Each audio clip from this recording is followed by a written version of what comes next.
God bless everybody. Welcome to Dirty Church Radio, Unrestricted Conversations. I'm your host, Elder J. Miller, aka Mr. Miller. One of my guest hosts tonight is my bro, Pastor Sherman Boone Jr. is in the building with us tonight. Listen, here on Dirty Church Radio, is where no issue or topic is out of bounds. We on here tonight, 10:30 on a Sunday night.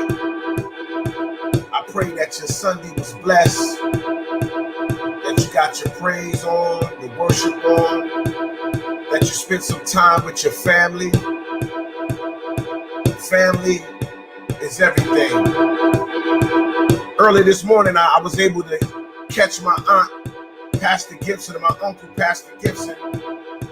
I guess for the whole month of October, they're doing a series dealing with family matters. And it was really good, man. I enjoyed that. I just want y'all to know that family matters. It's important. It's important. But before we go, man, I just like y'all to be part of my vibe, y'all. This is Dirty Church Radio, Unrestricted Conversation. We've been in effect for some years now. We've had some great conversations, some great laughs. We had some very thought-provoking dialogue throughout time, and I've been blessed to have some great, powerful men and women to come on Dirty Church Radio and just keep it 100. So I thank you all who have been tuning in. Whenever you get an opportunity, you can also go on Blog Talk Radio and look at all of the older conversations that we had. And believe me, man, you will enjoy it. Like I said again, Dirty Church Radio, Unrestricted Conversations, where no issue or topic is out of bounds.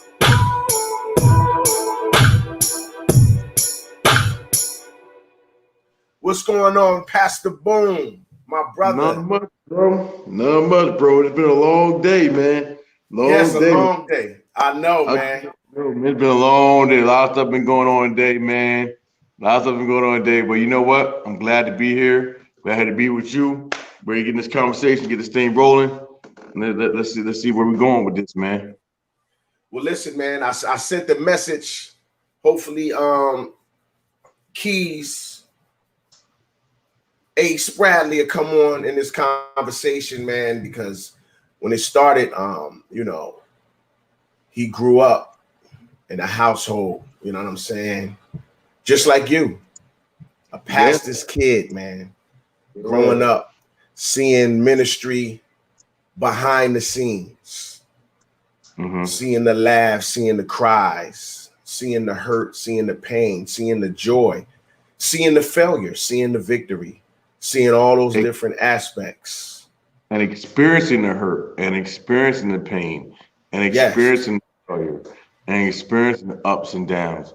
Because people understand, although you see the pastor, it's the family that absorbs these blows,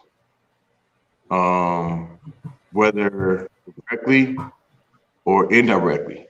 You know what I'm saying? Like, we absorb these blows. So a lot of times I know we national appreciate pastor month, but you got to appreciate the pastor. You got to appreciate the pastor's wife and or husband and the kids, because they feel that pressure, they feel that strain directly, and sometimes they sacrifice their time with their loved one so that loved one can be there with you.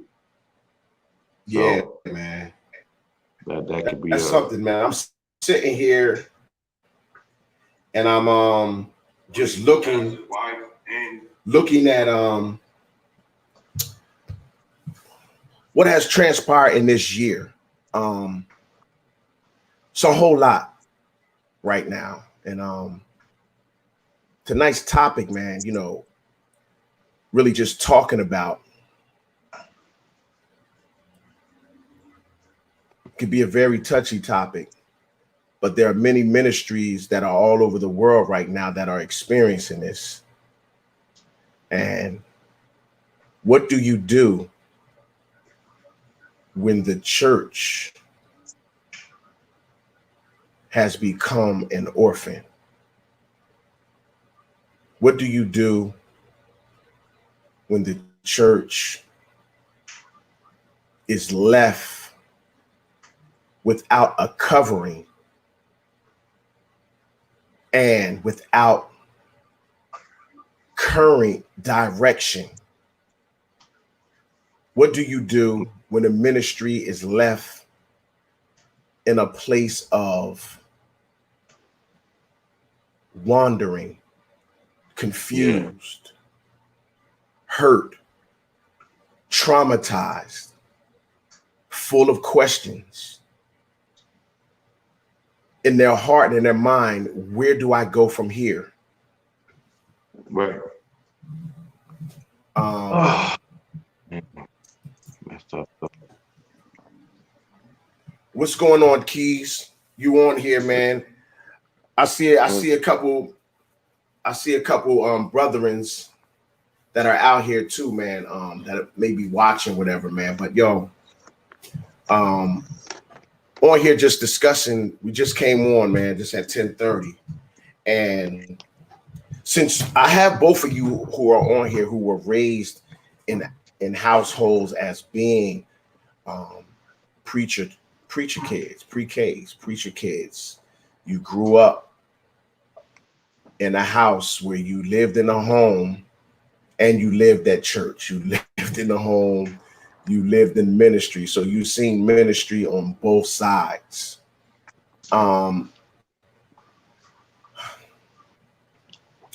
What do you, right now, when you see what 2020 has done, when we go online and when you see different Facebook posts or Instagram, and you see that there are ministries that are all over America right now who are in a place where they have lost their leader, they have lost their spiritual fathers, they have lost their covering, they have lost their direction, they have lost who has been feeding them and who has been protecting them and leading them for years. And then all of a sudden, a year that was thought of that was going to produce great, powerful blessings of abundance and victory, but yet we are in a pandemic. We're in a place where we're experiencing and we have encountered what we've never encountered before.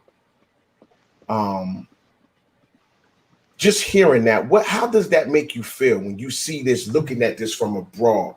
And I'm asking y'all this question, not saying, Pastor Boone, that you've experienced this firsthand, but I believe I had a quick conversation with Keys about church being established and then church changing drastically out of nowhere, and seeing how the ministry can go in a whole nother direction, how the ministry can just be separated once the leader who's been leading faithfully is no longer in that place to lead. So when y'all look and you see that it's pastors and bishops and apostles all over America who have transitioned on, and now these churches, some probably have had legacy, they probably have things set in order for the church to transition, but there are probably a lot of ministries who are left out in the cold with no direction because they wasn't expecting and they wasn't prepared for something so drastic and something so abrupt to just happen out of nowhere. What comes to your mind when you hear that? For me, it's definitely concern, a level of concern. We're not talking about pieces on a chessboard. We're talking about people's lives and people who have built their life and have built their spirituality or their spiritual walk with God off of the building block of coming to a church and actually having a leader they're accountable to, who pours into them and who like leads them and gives them like an example and the word of God and kind of like help them gain a perspective, a vision for their lives. So in a lot of these situations nowadays, especially in the church now, because of the name of the home, primarily in African American communities, like a lot of these churches are a lot of these pastors are father figures for people who don't have fathers, natural fathers.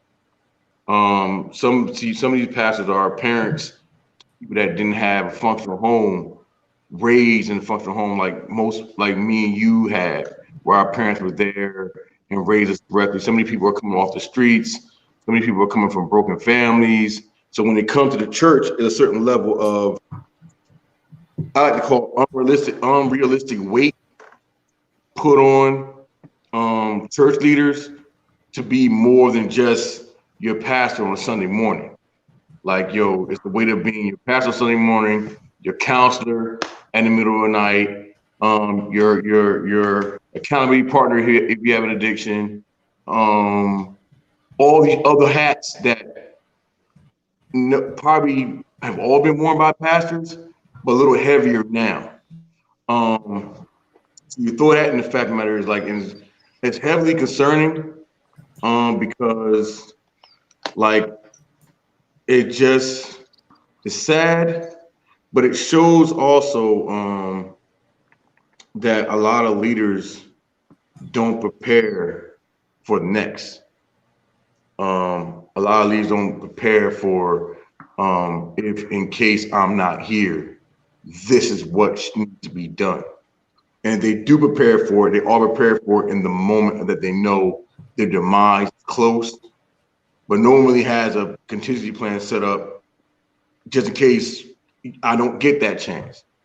No, we talking about COVID, but there's car accidents, there's unfortunate events that happen, heart attacks, there's unfortunate events that happen. You may get mugged, unfortunately, God forbid. So all the other aspects may happen in life that we, as if you're ever going to lead and be a real productive leader, in my opinion, you have the minute you become pastor or the minute you begin to see your church flourish, you automatically have to start putting in place a contingency plan. So in case it doesn't work out, these people have a net that they can fall on and say, okay, my leader had this in order, they had that in order, they had this in order. So therefore, if in the case of my demise, the vision can keep going forward. So it's definitely heartbreaking, and alarming and concerning. And it's crazy, bro. It's crazy, The reason why I asked that, right, and I'm gonna let Keys go. The reason why I'm asking that, right, because like right now we're all witnessing so much in real time based on the social media level that we have. You know what I'm saying? Like how you can see 1,000 people, million people crying and hurt over the same thing, reacting to the same thing at the same time. So you can see so much, you know what I mean? Like when I looked and I seen, man, I just was like, yo, when I seen the number of preachers who that this COVID-19 has affected, man, it's overwhelming. It does something to your thought process. It really makes you sit back and think like, yo, like what is really going on? Like, what is this? You know what I'm saying? Because social media magnifies everything. It brings other people's current reality into your reality. You know what I mean? It gives you the ability to look inside someone else's home and see what they are experiencing and seeing what they're feeling. So that's why I really want to bring this into play. So Keys, let me hear you, man. Let me hear you for a minute. Um, What you just a think disclaimer. based off of what Just you a just disclaimer. heard so far? Can you hear me? Yeah. Just a disclaimer. Uh, like you said, I was literally born and raised in the church. Not only was I born and raised in the church, but Yeah, I can my hear you. uh, my father was a pastor. My mom, first lady, and I was the first fan of the church. And coming from a family-based church, I know after seeing the church be very, very prosperous and successful all the way down to it not existing anymore. Even the brick and mortar place doesn't even exist anymore. Um, and comparing it to COVID and how churches are becoming now, it seems like, well, the one thing I actually realize is the difference between a family-based church and an organization. Usually the organization, big church, usually don't go anywhere. And even when they do take a hit, they still can survive. But the smaller churches that lose something so, so big, like a pastor, or like what's going on now, they can't survive. A lot of churches can't survive hits like this. And it makes you realize what kind of church you're actually, well, I realize what kind of church that I actually came from, and what kind of churches, like, there actually are out there. And that's what it made me realize. Organization churches and family-based churches. It's funny you said that, Keys, because I've always argued the fact um that there's a difference between a family-based church and an actual organization, like you said before. Because a family-based church is pretty much like you said before, dominated by one family, or maybe two or three families. Hmm. And if the family leaves, or a family leaves, it kind of like put the church in somewhat of a limbo. Because I came from a family church. Hmm. The church I was in was a family church, where like it was made up of families, and not too many outsiders, but whoever Hmm. was joined, connected by some family tree or some family connection of some sort. Hmm. So, like, which is amazing that this church still is running and still functioning, because that's all God. Thank God for that one. But you're right. When there's not an organizational like format or system set up, um, where there's a succession plan in place, there is where the church itself is bigger than one person, is Hmm. bigger than one family. And you see a lot of, like, for example, you see a lot of Baptist churches like that. A lot of Baptist churches Hmm. like that are like bigger than one family. Where they ran by a trustee board or deacon board of that nature. So the pastor can leave, but we'll find another one.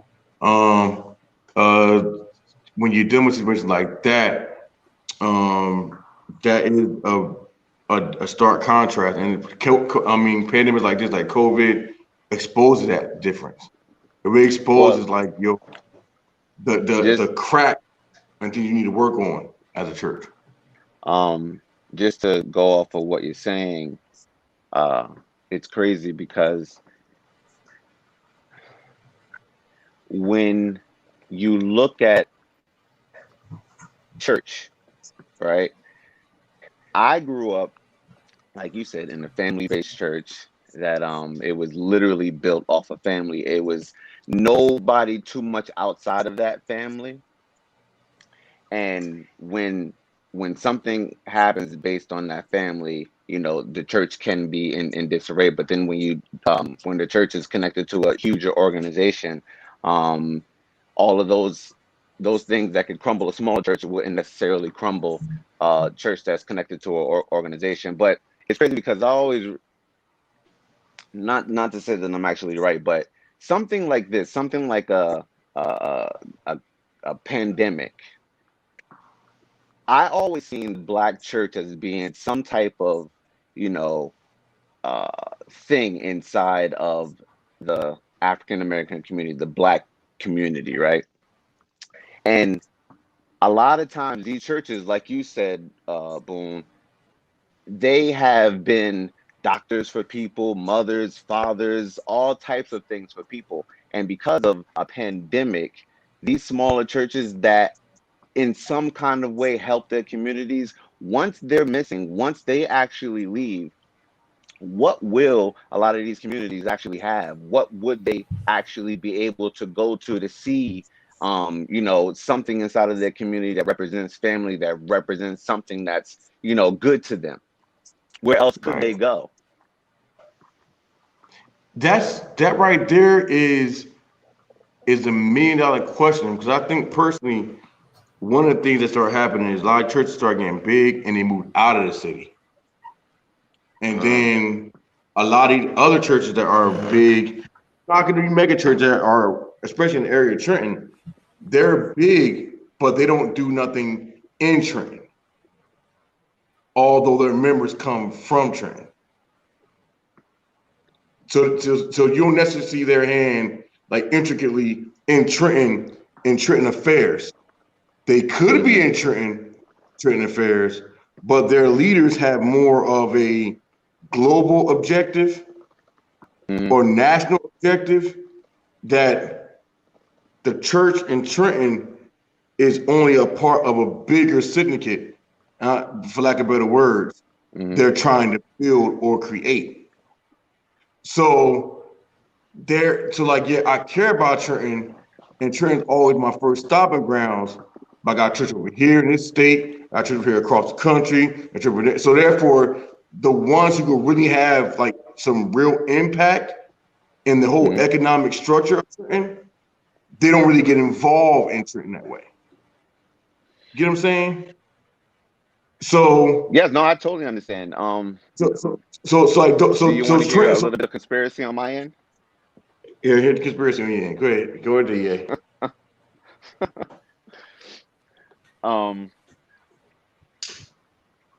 For a very long time, I'm Definitely. seeing, Let's go. Let me hear it. I am seeing that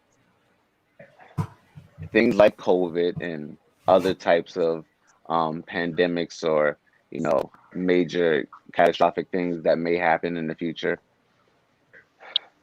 I think the regular small church to some degree is going to become extinct. And I think the only churches that are going to be around are the big conglomerate churches. And if you're not a part of that, I don't think you're going to be able to survive in any kind of way. Keys, I agree with your prognosis tremendously. Because you know why? Because to be honest, what COVID did was it kind of exposed the fact that, the way you did church can be outdated. Yeah. Which means, okay, like back in the day, you didn't need Facebook Live. Back in the day, you didn't need any kind of media aspect to your ministry. It would just, heck, you probably barely even taped your services, much less broadcasted live. So now a lot of these churches are forced in a way where like you have to come up to date with what's going on. And if you have a membership that averages the age between 35 and 70, you're done. Because grandma don't know how to work her phone, much less a laptop. You're right. So that mom and pop storefront church, unless they have someone in there that know how to work that thing, they're gonna have a hard time struggling to keep afloat. Because just because COVID is here, don't mean bills stop coming. You're right. One of the biggest things. One of the biggest things, the problems I think that we need to fix in church is to make sure that we teach all of the different generations, whether it's Generation X, the baby boomers, the traditionalists, you know what I mean? Generation Alpha generation, all these different generations. We need to be able to help teach each other to be each other's time machine, to be able to, all right, if there's people in your church, let's say Pastor Boone, you have a church and you have older people, and you are very into technology and you're trying to advance and go to a different level.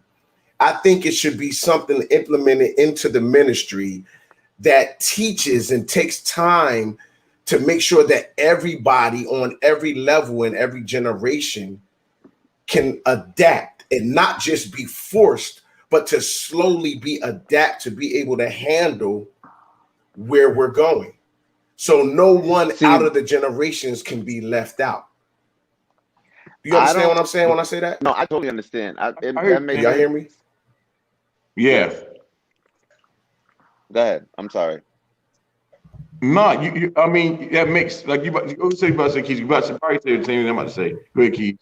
Well, yes, what you said makes sense, but no, I'm not knocking it. Everything you said makes sense, Jay, but I see it even more like this.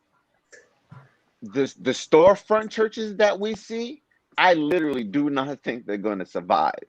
What a lot of churches are going to turn into is exactly what churches are turning into now. You're going to have more churches having more channels, having more access to some type of real estate online.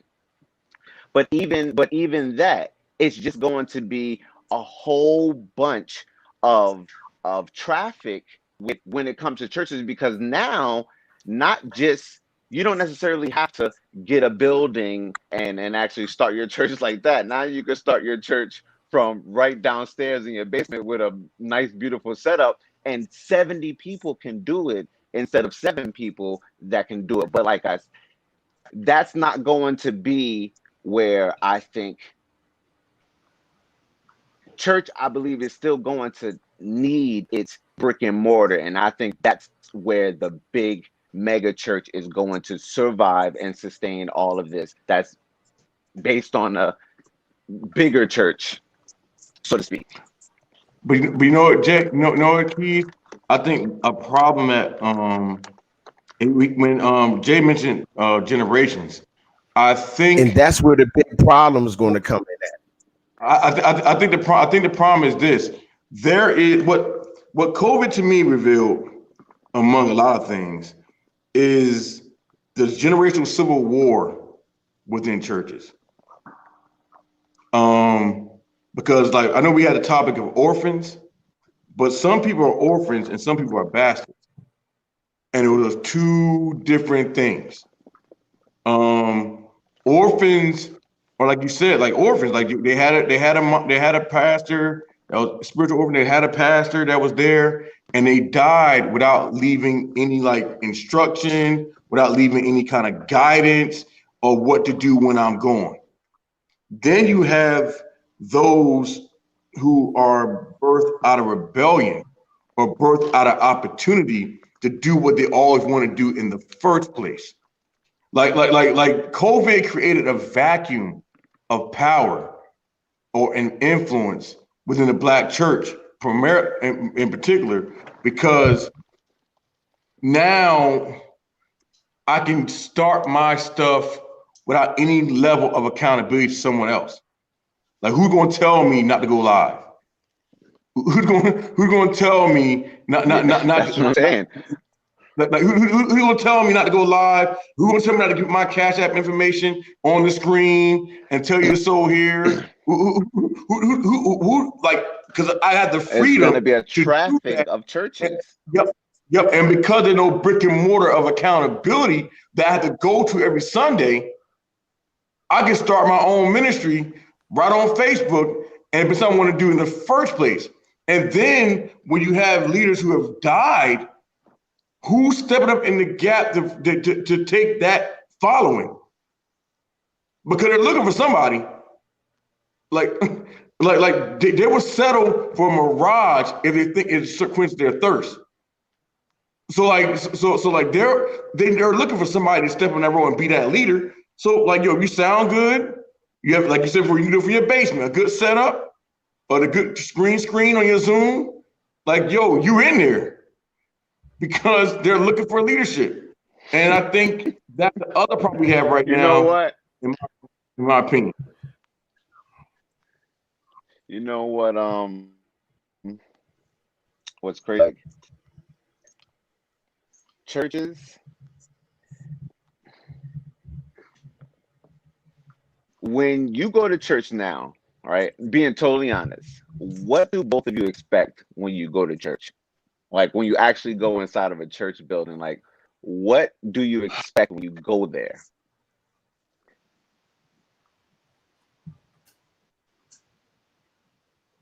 Really? You guys have been in church basically all your lives and y'all lost for it?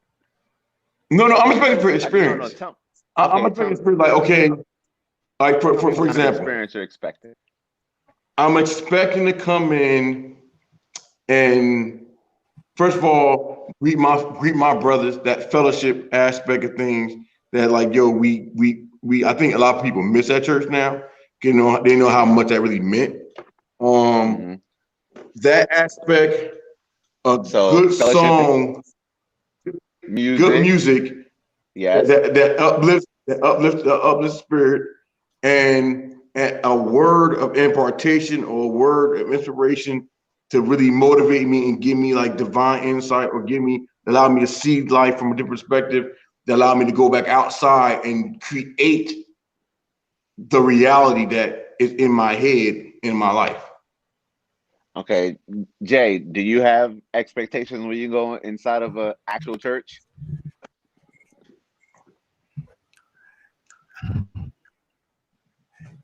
I'm gonna tell you, I know it's probably a delay on what I'm saying because it's probably a delay.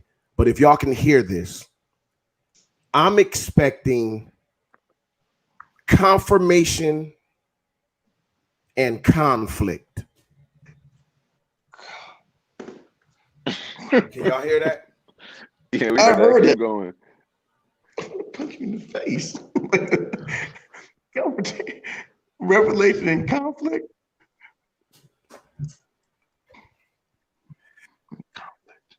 For real. No. Listen, I'm expecting confirmation, and conflict. Explain it. All right. The reason why I'm expecting conflict is because I know that everything that I think in my mind, isn't always right. So I go to church to be challenged, for my mind to be challenged, for a war to take place with my will in the will of God, or the will of the word that's being spoken, that can either make me better or worse based off of how I respond to it. So I'm just not expecting, put it this way. Would you want a yes man around you all the time? Would you want someone that's always saying, yes, Keys, yes, yes, I agree with you, Keys, I agree with you, Boone? Or would you want someone that is going to challenge your perception, someone that's going to challenge your perspective? So when I go to church to be challenged.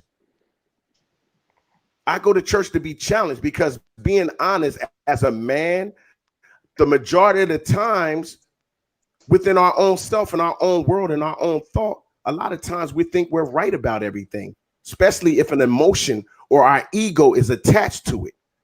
So I go to hear something that can either shift me or change me, make me or break me. But at the outcome of it, I just want to be better. So however I can become better, that's how I look at church. So if I got to wrestle, if it got to be a fight, if it's going to be a peaceful, if it's going to be a joyous situation, or if it's going to be straight war, I just want the outcome to me be better I'm leaving stronger. I'm leaving more wiser. And sometimes I'm leaving upset because it's in that upset moment that makes me challenge my own self. I don't know if y'all understand that, but that's what I go to church for. I understand. No, it makes sense. Now, It makes a lot of sense. Well, for me, I'll let you know what I would miss going to an actual brick and mortar church. I would definitely miss the fellowship. I would miss the energy that that I actually experience when I'm in church and when people are around me with the same type of energy that I have. That's something that I don't think that can be replicated anywhere else in this world except honestly for like a black church. It's like something I feel when I go into certain churches. Like when I go into a Kojic church, I feel that. When I go into an apostolic church, I feel like it's when I go into a Baptist church, I feel it. And it's like I literally miss those feelings. Now, me personally, the reason why I asked you guys what you would miss from going to an actual church is because it seems to me that you two would actually transition if by chance church would remain in a way that it only can be televised or it only can be seen via Facebook or live or whatever streaming service that may be. Me on the other hand, you want to know why? Why? Because it's something that we already been doing for years before this pandemic. Like, what do you mean?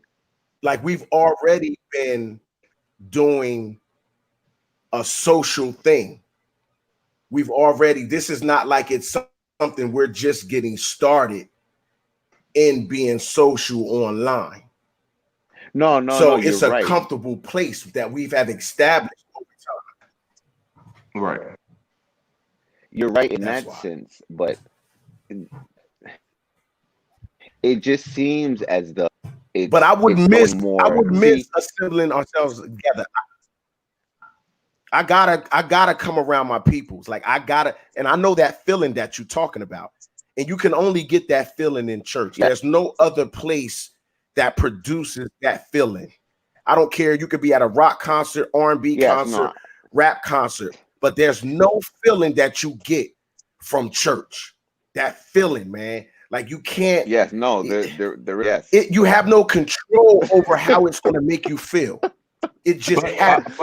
But I think one of the problems now is this: we are caught in a conundrum of sorts because the pandemic is crippling the church one way, and to be honest, if you look at studies, the church is already going on decline from a national perspective, like attendance-wise overall, before the pandemic. So like. Because now, look at the black community in particular. Like people ain't sending their kids to church like they used to back in the day. Like back in the day, like the parents might not even go to church, but they sent the kids. Now, the kids are staying home, the parents staying home, and grandma and grandma on her last leg. So now you have a generation that's raised. So she doesn't have a way. They're not predisposed to church the way we are. They're not predisposed to that energy. Because they get that energy from the club. That's their point of reference of that energy. They get that energy from going hang out on the corner or hang out at somebody's house with OE or Crown Royal and chilling on somebody's porch to listen to music. That's where they get that energy from. So they don't have that point of reference to refer back to like we do. Because they weren't raised in church. Although they had that intrinsic yearning for something spiritual or that intrinsic yearning for a connection to a higher power of some sort, them being connected or having a point of reference to that physical brick and mortar or that whole old school church experience that we have or refer back to. They don't have that. So already the church had already. Come back. Go ahead. What I say? To come back already to for the church is yeah. That feeling cannot be replicated for me. He's laughing. I want to know why he's laughing. No, in the comments, man, my bro, he said, but they still gonna ask for an offering, whether we in the building You ain't lying. or whether it's online. And that's the once again, that's the truth though. That's true. They still ask for offering.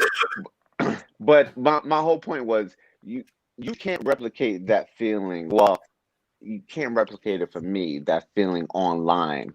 So 9 times out of 10, if the smaller churches don't exist, where I'm still saying at that point,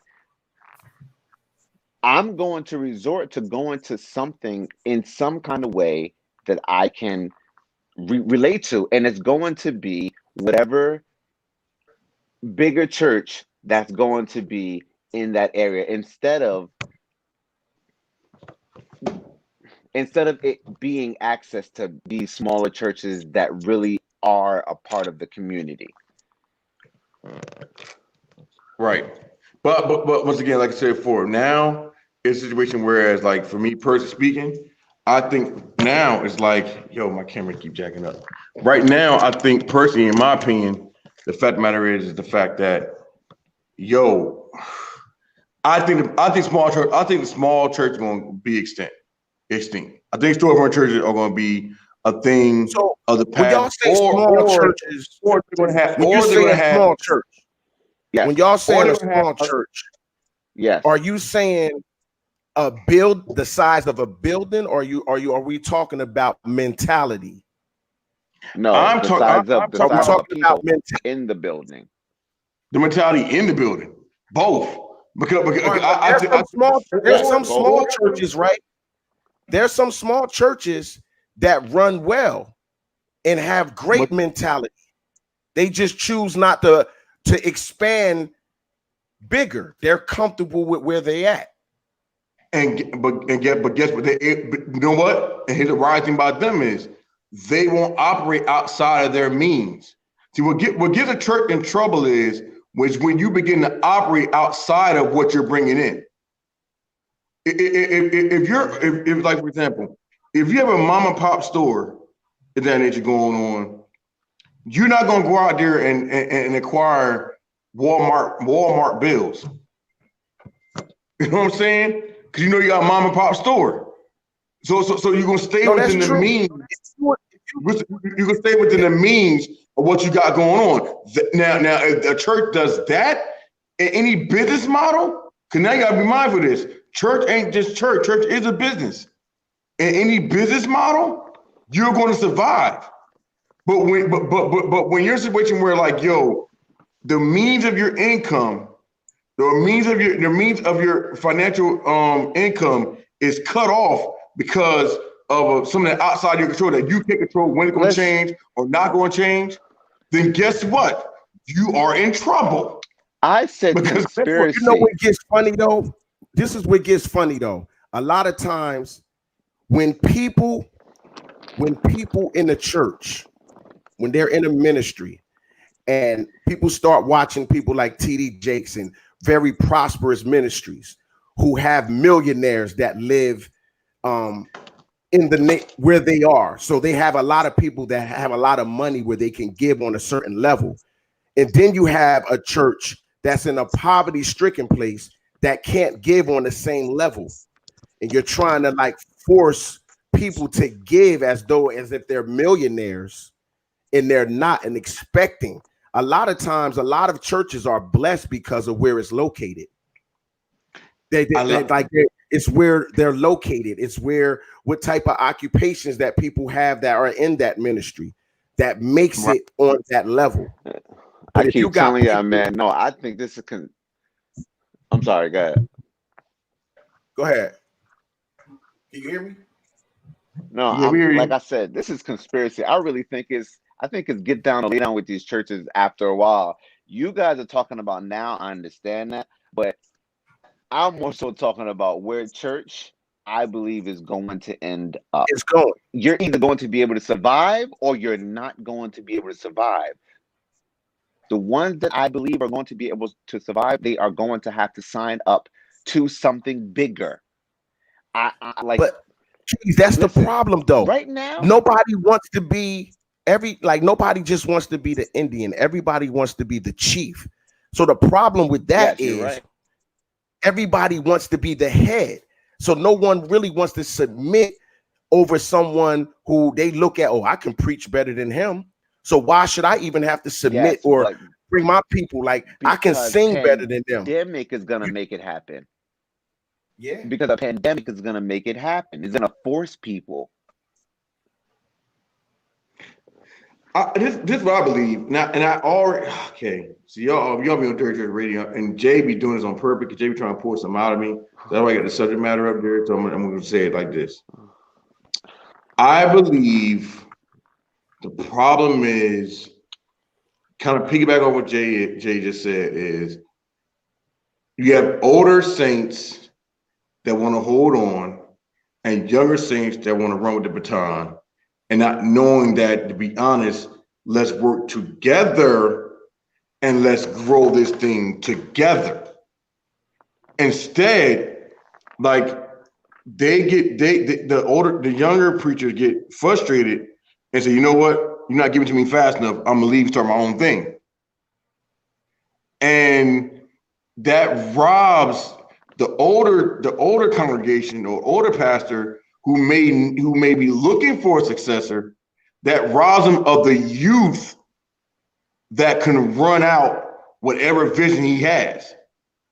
And then what happens is, what the younger say don't know is you're robbing yourself of that well of wisdom that you can draw from to make the path a little easier than what it is. See, but And, but and then that's I would have to rebuttal that. And the only reason why rebuttal. I'll have to rebuttal that is because that is the way church has been typically going. Church is no longer there anymore. I believe church is not even going toward that direction. I think it has to be a better solution because church itself, like I said, is about to become extinct. Ministry, I believe, has to change. It has to evolve with whatever time that it's in right now or it's going to. Ministry, I believe church, again, it's getting to the point where it's no longer going to exist.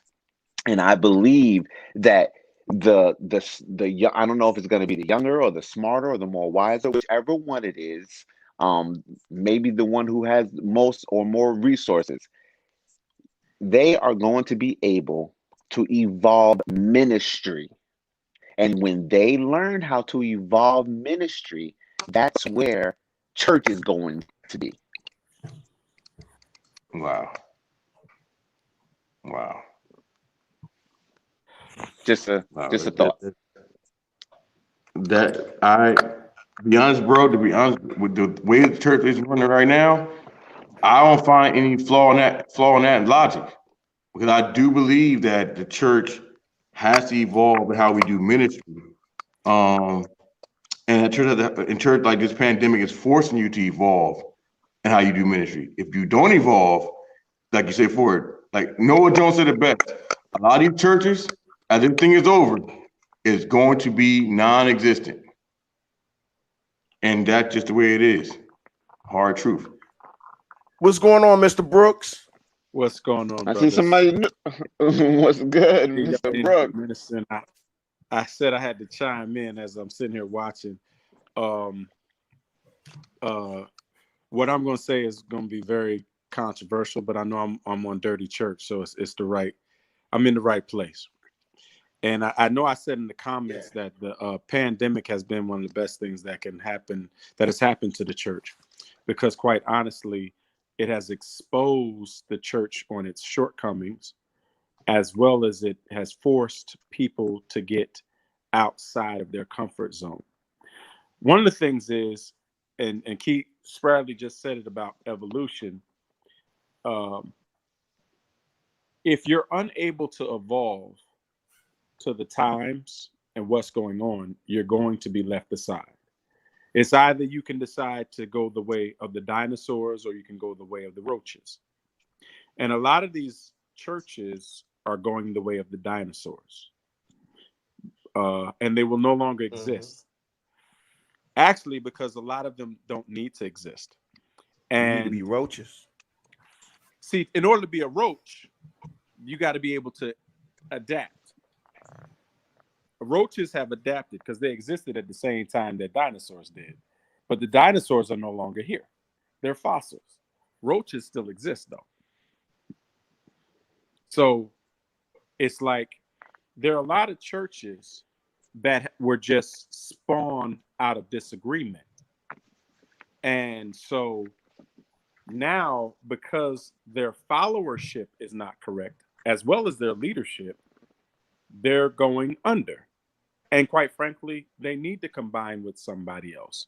Because, and this is my opinion, there are too many churches that are irrelevant. Their focus is not on the heart of God, it's on the hand of God. And therefore, they're more concerned about what they can get rather than the person or the one, that spirit that is giving.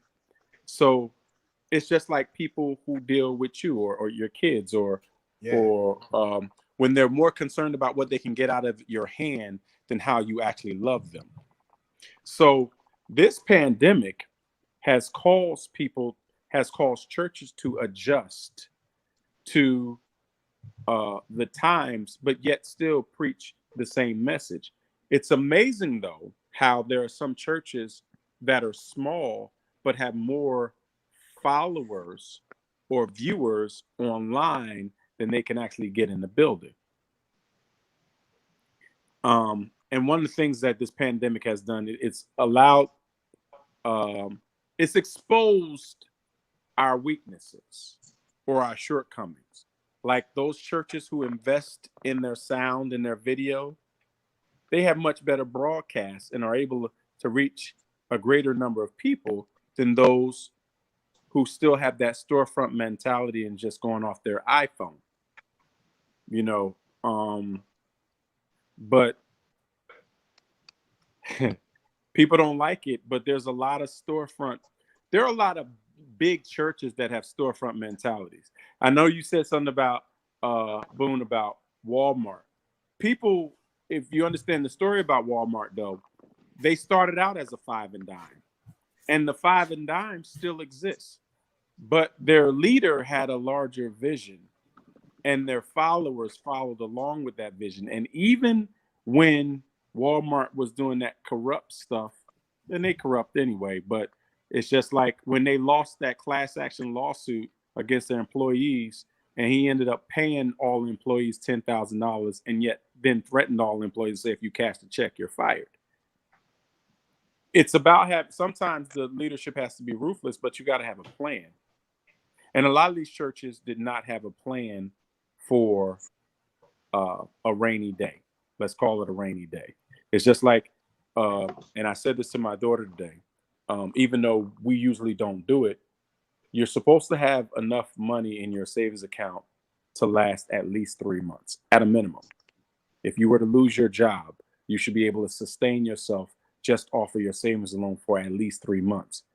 And right now in this climate, it takes about 6 months to a year to find a new job. So really you need more money saved up. But we live paycheck to paycheck. And if you lost the week pay, a lot of us would be in the poorhouse. It's the same thing with the church. They weren't prepared for something such as this. So that's why so many churches have already closed their doors, because they were not financially equipped. Some of them have closed their doors because they're not spiritually equipped, because they put more faith in man than they do in God. And then they haven't equipped the followers to run with the vision. let's be honest. If you take the leaders away from a lot of this church, or just take the leader, whoever the pastor is, from a lot of these churches, they would crumble. Because the leaders are supposed to produce other leaders, and that's not happening. They're just simply trying to create more followers. And understand that the followership is actually handled by followers, not leaders. Leaders don't create followers, they create more leaders. And this pandemic has exposed the church, those that are truly about doing the work that God has placed in their hand, and those who are truly about other stuff. And you always find out where your heart, the Bible says where your heart is, that's where your treasure is. Mm-hmm. And we know that some of them are treasuring themselves. It's like, where's my money? And we've always said one of the first places you have to really invest your money in is in the music, and it has to be in your audio team. Because guess what? I don't care how good your message is. If the people cannot hear you, that's true. it ain't going nowhere. Right. And the music don't attract their attention in the first place. They're gonna stay long enough to hear what you got to say. so like, it's got to work together. It got to work together, and it's crazy, bro. Because this pandemic really created a vacuum, and anyone that thinks they have a gimmick is trying to run that gimmick right now, and they can. And it's something that you said too, man, that was powerful. We stopped talking. Just like it's like, but yeah. So with that being said, like we have to be very, very vigilant, and like there's no accountability already in church.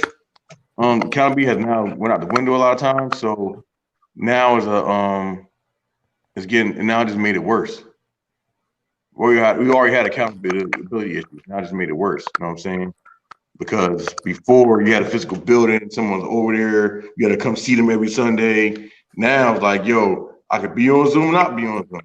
I can chime in on Facebook Live, not chime in on Facebook Live. Or I can be doing my own live while you're doing your live, and you wondering where the other members are doing. No, they're watching my live right now. And because I can start another page and I invite you to like my page, I gotta have a whole other ministry that you hear about secondhand. So it's crazy. It's crazy. But it has also brought us all closer, because we're able to watch, let's say, a new birth in Atlanta while you're in New Jersey, or you're able to sit and watch First Baptist Church of Glen Arden while wherever you're at. So it's brought us together where you can actually see it's exposing us to the excellence of ministry, especially those. I'm gonna tell you something, man. I know it's a delay on my voice. Go ahead. Stop talking late stuff, man. Delay. You said it's a delay on your voice? Yeah, on his voice. Yeah, on Jay. Oh yeah. Yo, Jay. But that is true. It do allow you to see ministry outside of where you are, so you can get a taste of ministry outside where you are. I mean, that's a beautiful thing about social media. I'm just bombarded by the fact that I'm seeing a lot of young people that I know that are out here like just launching out. Go ahead, and if you're not called to this, you're going to be exposed rather quickly. Yeah, it's a delay, man. Go ahead, you're on mine. Yeah, you're going to be exposed rather quickly. And now with pandemic, quicker than sooner. Quicker than later. Like sooner than later, more sooner now. Like you're going to be exposed because you're gonna start off hot right now, but then if they shut things down again, you stuck. Like a start and go kind of thing. And if you don't have that, if you're not called to it, man, you're gonna be exposed real quick. What happened to Spradley?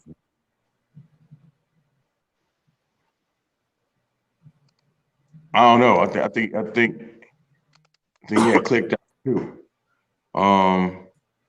But yo, man, like, what do you see the future being, Aaron, of ministry? What do you see the future as being? I believe the future of the church has to return to its past, in which God is the focus, where Jesus Christ and his saving power are central to reconcile. I don't know. It disappeared or something. Is the central focus of reconciling the believers and non-believers alike back to Christ. The church has to return to its purpose, which is winning souls, and not shout breaks or prosperity, the prosperity gospel. And I believe that the church has to return back to the word of God. And guess what? Another thing that the church has to return to is not being afraid to share the gospel with other religions, people of other faiths, moving beyond denominational separations and really dealing with the complete word of God. Because we in Christendom are separated by denominational beliefs which were forged by disagreements. And we're so much better than that. It's like why it's not talked about much, but why there's different factions of the Church of God in Christ, or why there's the National Baptist and there's the Progressive Baptist, and you got the Church of God, you got the Church of the Lord Jesus, you got the Church of the Firstborn Church of God, the Church of the House of God, the House of Prayer International, the International House of Pancakes. I mean, like all these different denominations, which are just, it's like, if y'all so separated, why am I, as a non-believer, supposed to come in and join you? Well, it's the same thing as, Jay's gone now, but it's the same thing that happens of the different sects in Islam. They're not all together. But we have to come together on the central premise that Jesus died for us so that we might live, and that we might have life more abundantly. And abundant life is not dependent upon what you have in your bank account, what kind of car you drive, where you live at. It's beyond that. Yeah, and good, man. Like back to the basics. I think right now, death is the ultimate qualifier. People are dying on a consistent basis. That it really perspective was really important. And all this denominational vision, all this that we've been going through, as long as I was alive, I'm like, right now it matters where you are. Are you saved or you're not saved? It's not the gospel. You can hear me now? But yeah. Okay. Yeah, you might have two units on.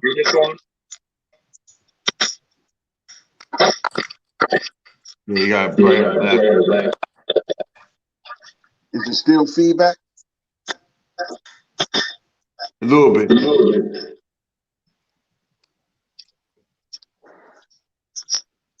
Go ahead, Boone. I can hear you though. Go ahead, man. Yeah. I'm just concerned. Like, we're now the leaders. Before, like, big generation, leaving the scene, they retired, and now the weight of leadership is falling on our between the 35-year-old range. We're now the ones that had the responsibility of setting the standard, and the standard is, of course, by those who do it right. And looking at it from this perspective, I'm so concerned about a lot of young contemporaries, because I see where they can go, and I see where they went wrong. So just sitting back and realize that a lot of people following them, like following them because it's a new flavor. But the question is, where do you to? And what kind of setting for other people? Remember, are people are newcomers, or just rehash that left their church, they didn't get what they wanted. Your church to get title or position in your old church. So it's like, oh man, like we're not getting new members. Swap members, for lack of better terms. I think we've been doing that for quite a while. Swapping members. So let me ask you this question. Let me ask both of you this question, right? Let's just say, Minister Brooks, you're starting a church tomorrow. Pastor Boone, you're starting a church tomorrow. What would be the process, and what have you learned through this pandemic? What procedures would you take to start that process in this moment right now?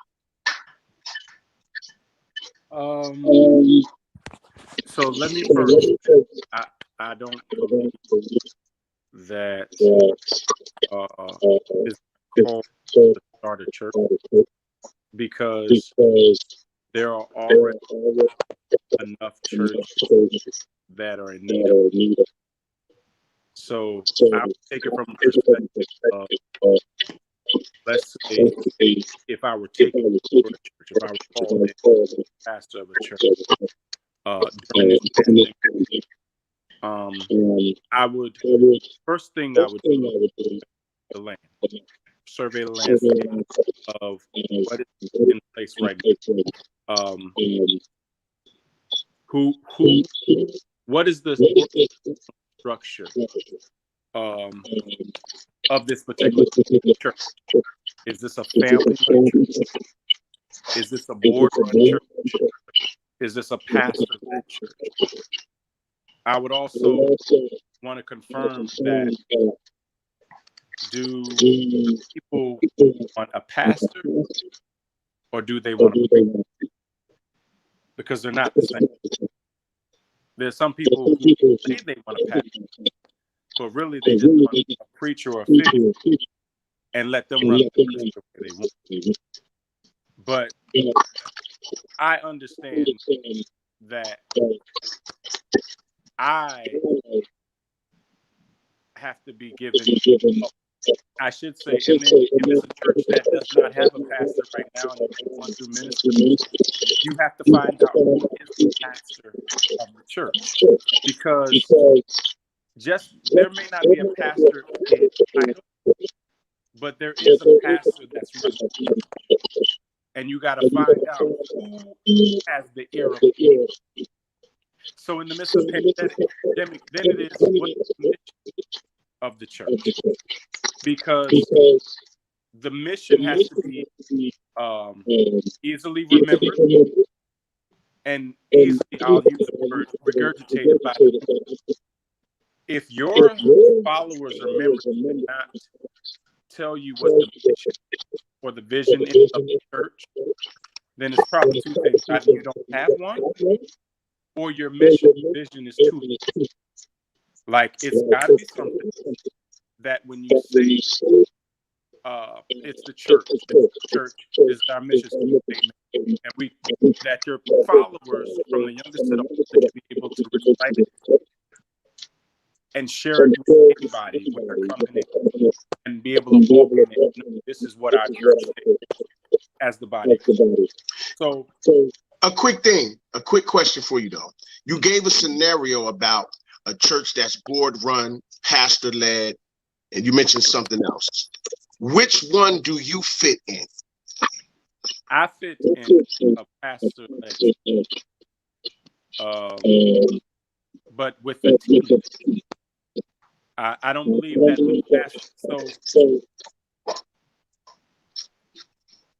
the pastor has to set the vision, but the pastor has to understand that he's not all knowing.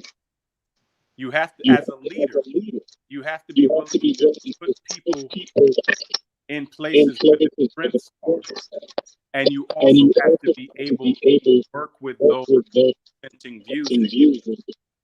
Because you, as one person, you only have a perspective, and you have to be willing to see the perspectives of others, things that you cannot see.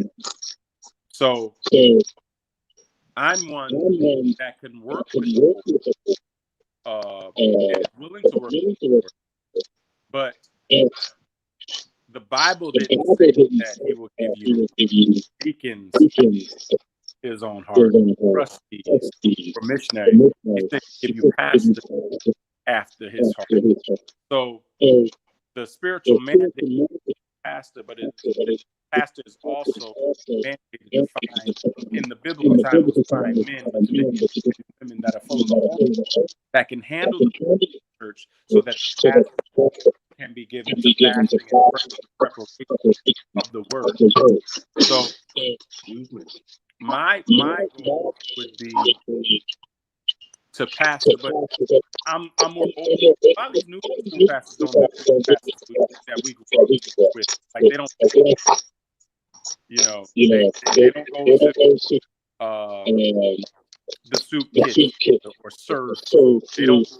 They don't do funerals. Some don't do funerals. Some don't go to the nursing home. That's other people. See, I'm that kind of pastor. Like, I like to touch people.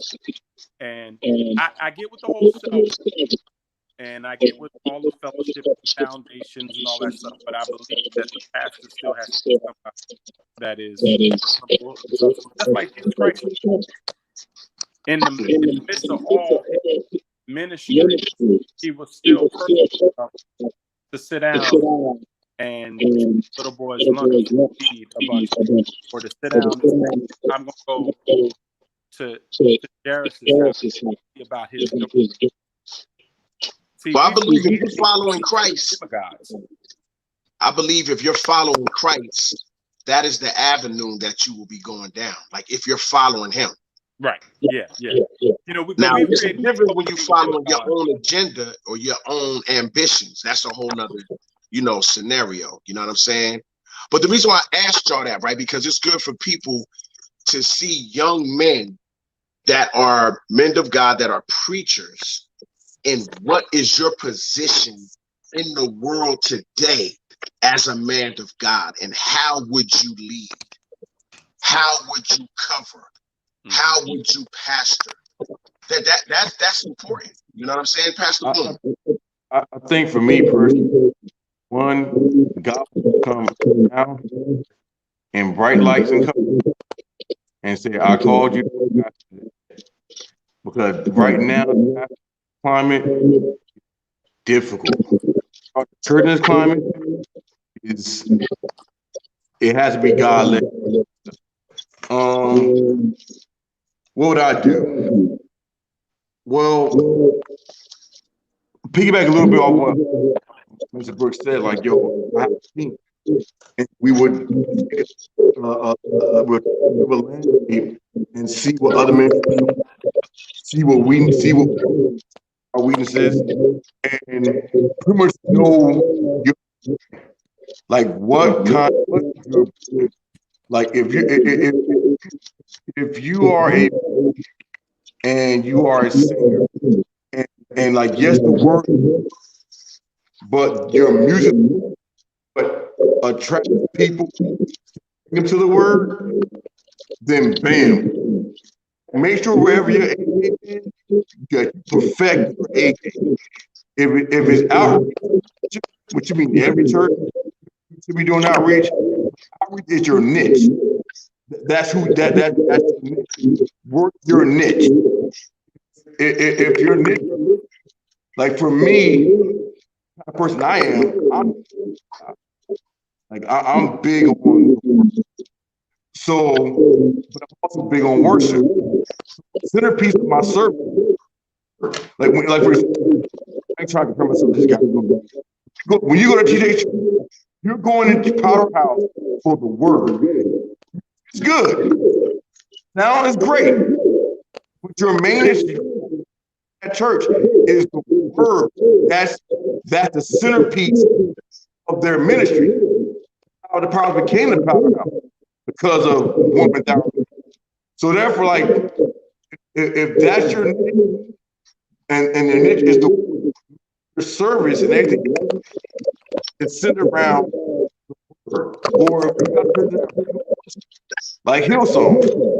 The preacher in Hillsong, the pastor, he preached for like what? 5 minutes, if that. But the majority of the service is the worship. So when you go to Hillsong, you're going to Hillsong. So therefore, whatever your niche is, find out what God had formed you for as an individual and work that niche. Why? Because the ministry is a reflection of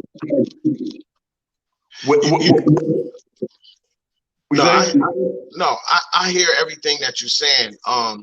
I just want to put this plug in there to anybody who's been watching. I really wanted to take this conversation into a whole nother direction tonight. But due to me trying to figure out this mic situation, because there was a lot of places I really wanted to go. I really wanted to really deal with a lot of churches being left in an orphan state right now. And you mentioned something about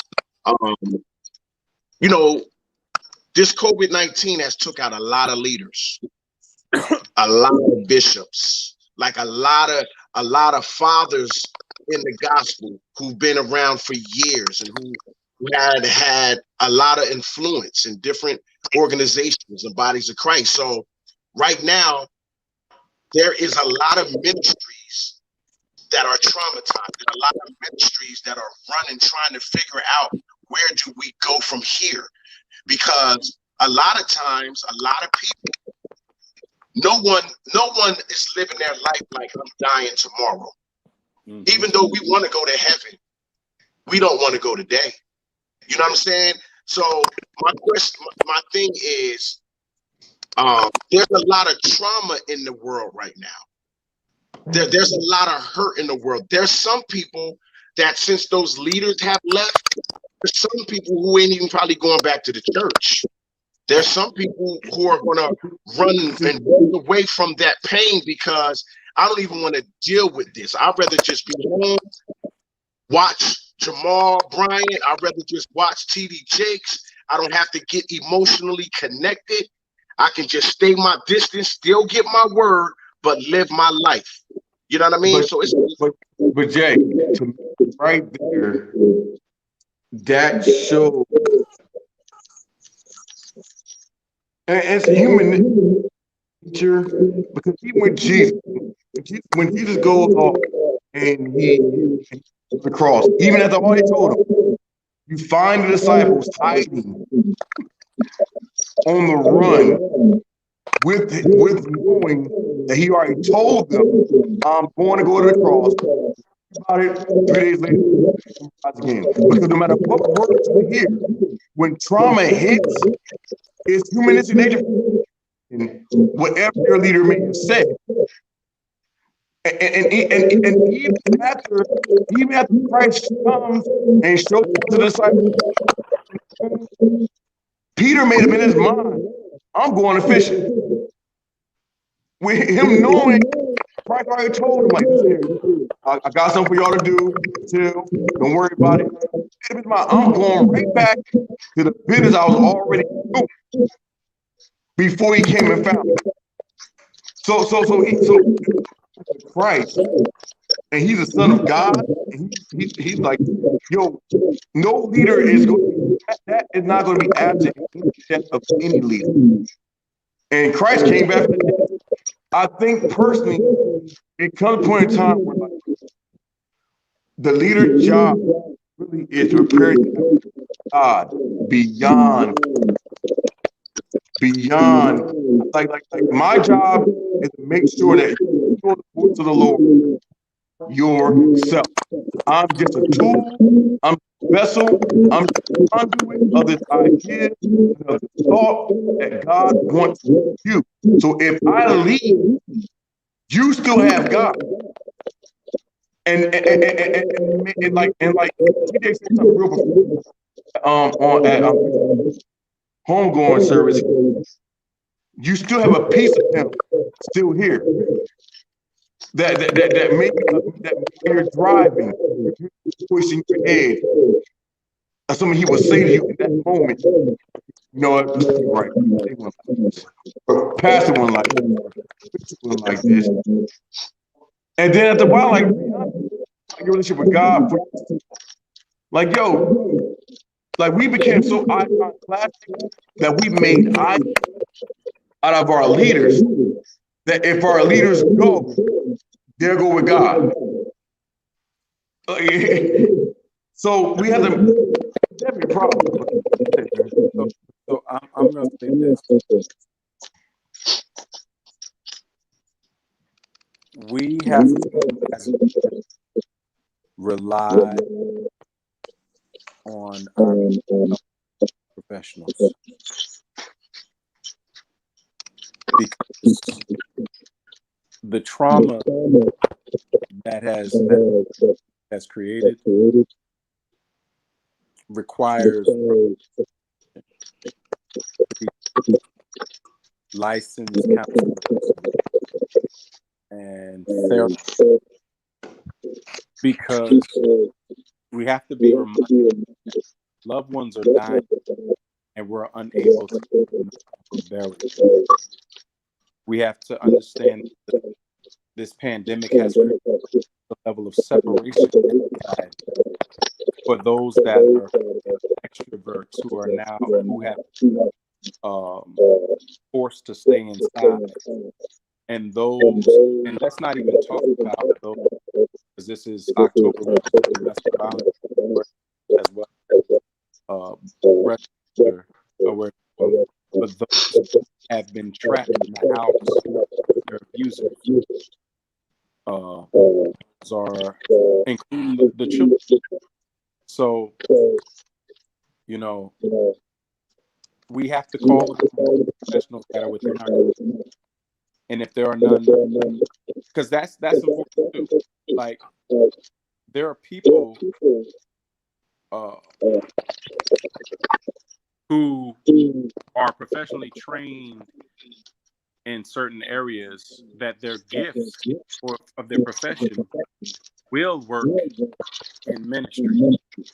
I remember hearing somebody say, well, just because you can do finances outside of the church doesn't mean you can do the church's finances. That's actually a lie, because money is money. And if you pay your bills correctly and you understand how to balance a balance sheet, it doesn't matter what kind of business that you do.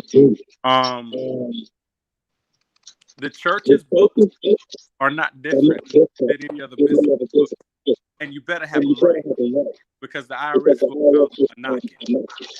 And if I got a CPA sitting in my congregation and he's not doing my trusting as a leader, that's my problem. So if I've got trained professional counselors in my congregation that deal with mental health issues on a daily basis. It would behoove me to tap into that, into their expertise, to possibly, whether we pay them to do it or we ask them to do it in kind as a service as part of their ministry to help those that are in the congregation dealing with this pandemic. Yo, you know something, Aaron? That's deep.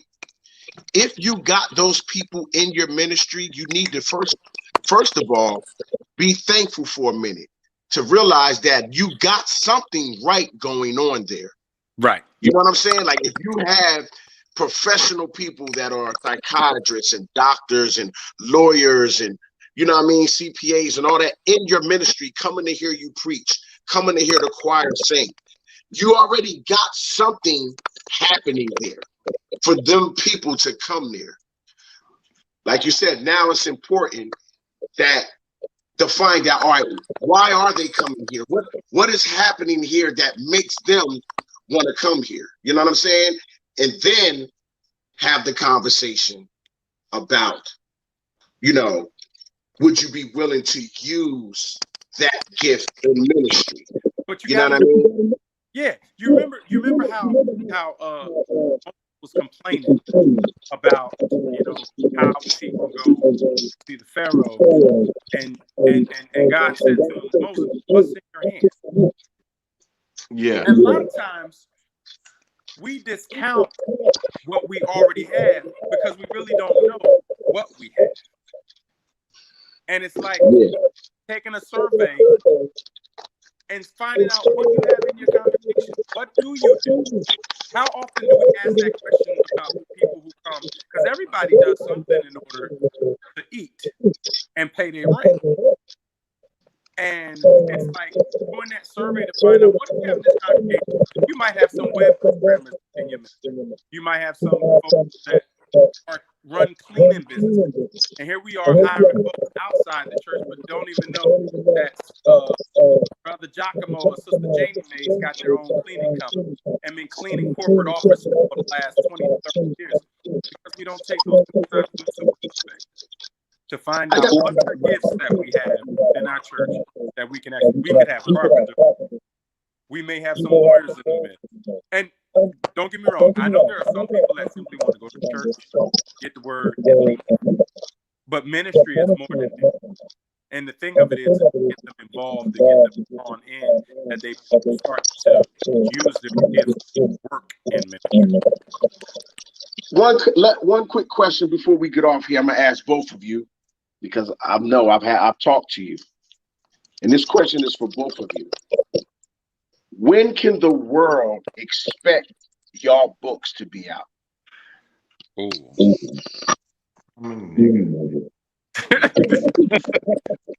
I'm still working on I gotta find the dictation software I want to put together. It was supposed to have been out this past September.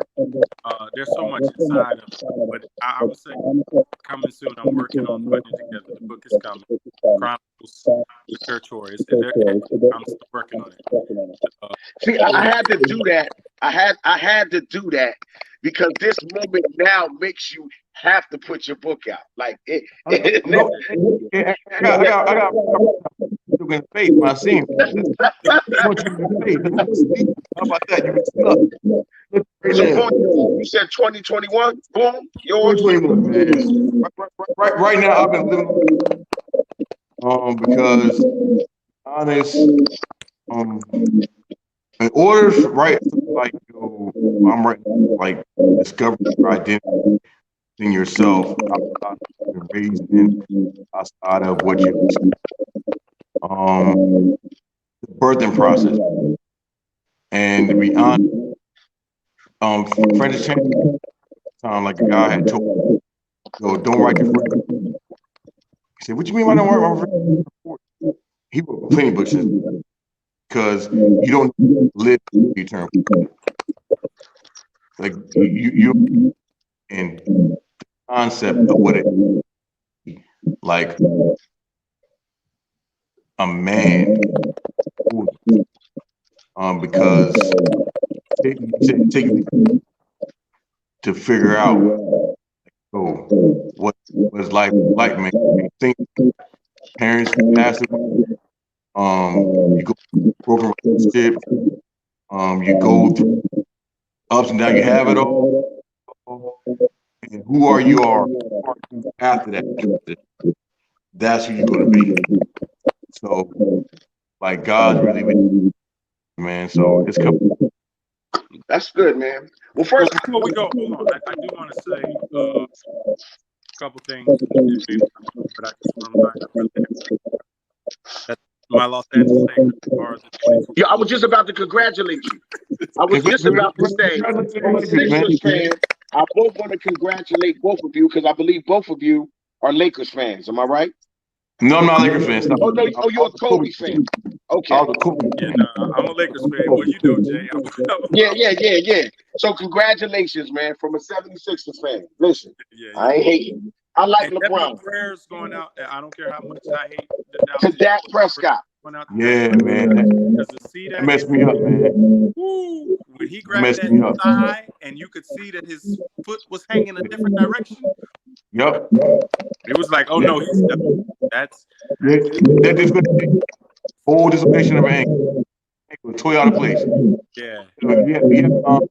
He's having season ending like right now. Yeah, working on him right now. He's probably in surgery. You know, he's playing. Yeah, he got that money. Yeah, they got that money. So okay. Top-notch doctors working on that. You know what I'm saying? Well, you're gonna have a But man, I really want to thank both of y'all for coming on, man. And I got some real interesting topics coming up real soon, man. So Minister Brooks, aka Spanky, man, listen. If you're available, man, you always welcome to come on here on Dirty Church Radio, man. You know what I'm saying?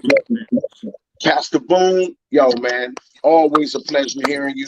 You know what I mean? I think everyone that tunes in. Listen, also, too, once things get right, and I want y'all to look forward to, man, I'm working on the Dirty Church House Revival CD. I got songs, you know what I mean? I'm doing some stuff. I'm gonna talk with you too about some stuff, man. Purge. I've been listening, but it sounds real good. Purge on the 30th of this month.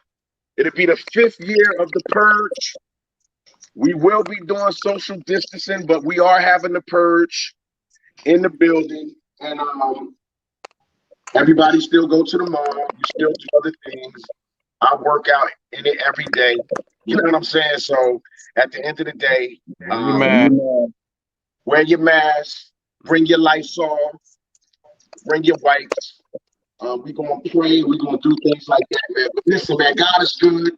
I pray that God continues to strengthen both of y'all brothers, man, and whatever goals and dreams you want, that you keep pursuing it, man, and all those different things, man. And in the midst of everything that's happening bad in the world, I still believe in my heart and in my spirit that God is still up to something. And let's just stay in the space. Let's stay with our ears open, you know what I mean, and our hearts open to receive what's next, man.